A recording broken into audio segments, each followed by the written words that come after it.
You may have seen this September-October issue of American Handgunner magazine, and the cover gun is one of a set of 4 custom Ruger double-action revolvers done by Mark Morganti of Gemini Customs. Well, it just so happens we have the cover gun right here, so that's the same gun. You can squint your eyes a little bit and you can see it there.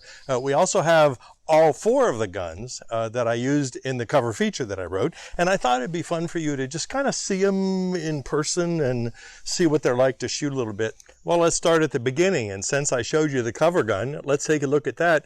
You can see it's unloaded here. What we have here is basically, Mark starts with stock factory Ruger revolvers, in this case a GP100, and then he does his magic. In this case it's a 357 Magnum, and the obvious things are the gold highlights, but there's also a lot of work that he does to all these guns, action work and truing and tuning, and of course he hand makes all the grips, fits them, beds them to the particular gun and everything, so it's pretty darn nice, and they are everything that I said in the article. They're smooth, they're wonderful to shoot, they come zeroed correctly, and the ports of course help with recoil and muzzle flip, so that changes things significantly. They're a little louder, but I think the dividend is at the other end there, where they're a lot easier and more controllable to shoot. So we'll put a few rounds through this one.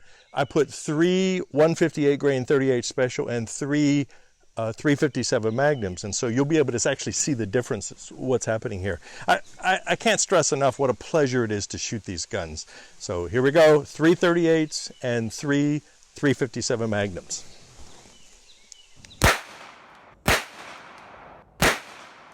I will do the Magnum. Okay, well, I mean, you can see, I mean, there was a lot of noise difference, but really the recoil impulse and everything was pretty similar. Now the next one we'll look at is essentially the same gun, just not quite as fancified as the gold one, and same basic features, slightly different hand touches to it. As you can see, there's not some of the high polish in the gold, of course. So, but both guns perform similarly. This might be just a little bit more affordable. So it's a little bigger gun, a little heavier gun. It's got the ports, it's got fixed sights, nice and smooth action. Now, I figured if we shoot the 38s in this, I know what it's like. It's just very calm and very comfortable. It's easy to shoot. So I went right to the 357 Magnum SIG V-Crown ammunition. But you'll see that it's very controllable, and it's actually, dare I say this, fun to shoot for a 357 Magnum, which are usually pretty snappy. So let's see.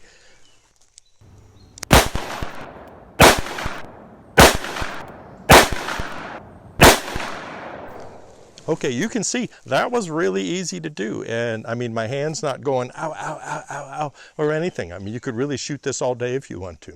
All right, let's see what's next. Now, the third one we have is actually one of my favorites. Well, they're all my favorites, but one of my more favoriter ones is this smaller frame SP101.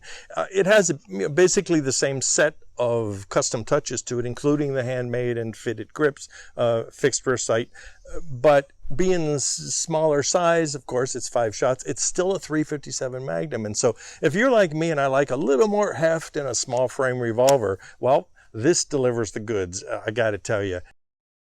I've put in SIG V-Crown 357 Magnum. It's a 125. It's a pretty hot load. I can't remember for sure what I chronographed it at out of this gun, but I think it chases like about 1,100 feet per second. So we'll see what happens here. A little more muzzle blast, a little more muzzle flip. So let's see.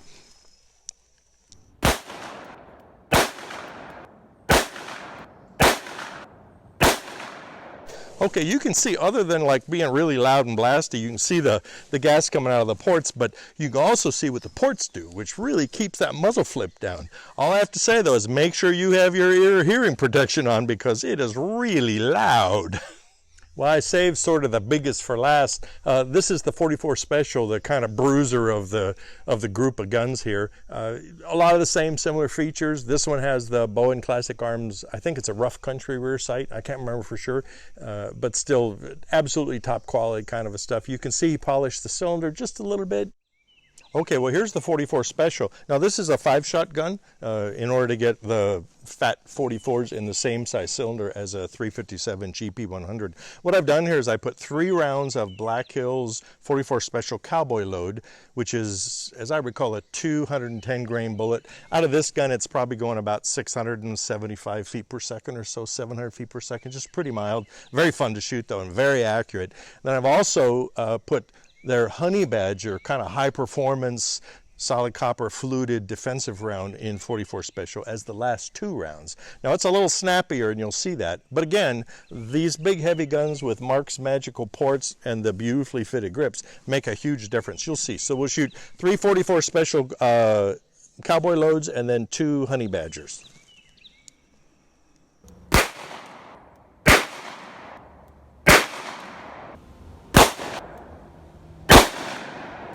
Well, there really was not a lot of difference in recoil or anything, but you'll find the Honey Badger actually goes pretty fast. It's a lighter bullet, and I'll tell you what, that smooth action, the ports, the beautiful fitting grips, these are just such fun to shoot.